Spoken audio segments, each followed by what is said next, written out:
I'm Uriah Duffy, freelance bass player. I've been playing for lots of bands over the years. Some of them you might have heard of. Sly and the Family Stone was one of them, White Snake, a lot of session stuff. And I love playing bass. It's just, it doesn't matter the style. My favorite basses to use are usually Fenders, Lakelands. It's kind of a more old school kind of thing. This happens to be my custom Fender jazz bass.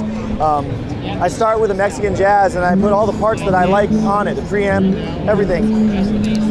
For about almost, I think as long as I've been playing bass, I've been using Hipshot tuners. And I love the D tuner. I first saw Billy Sheehan with it. And I saw this thing hanging down on the end of his bass. I had no idea what it was, but I did know he could get to D really easily. So I went to Hipshot and I said, hey man, can I try one of these out? Now I've got them on all of my basses. Any of these basses that I build for people, I put Hipshots on it right away. The best thing about them, as opposed to the original tuners, is there's no play in them. When you turn it, when you move, you can actually memorize where places are, tunings, and it will go exactly right there. So that's important to me. If you want to take a look, this is their double D, double drop. So it goes 2 levels, 1, 2. So in this case, I can go from like E to E flat to D flat.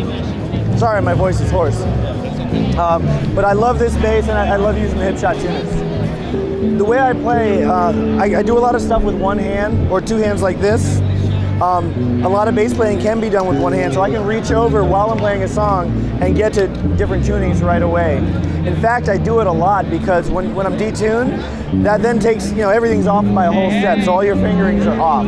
Sometimes I can remain playing like that, but I would rather, if I get a chance, I'm playing a passage, hit a note, go back up, and then I'm playing again. It's really the quickest way for me to be able to do that. Before, I used to do it like this, with the Hipshot tuner, just without the extender, and I'd have to memorize where the D was.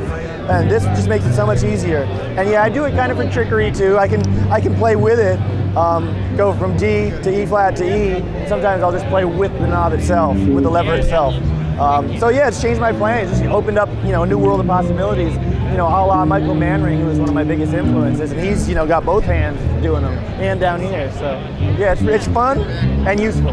The tuners are something that usually you take for granted. When you're getting a guitar or bass, a lot of beginners don't really know much about them. They have difficulty tuning their guitars, and they don't realize what a good tuner can do. So once I've got these installed on this bass, it was just really easy to get precision tuning. So I don't take it for granted at all. Hipshot's been great to me.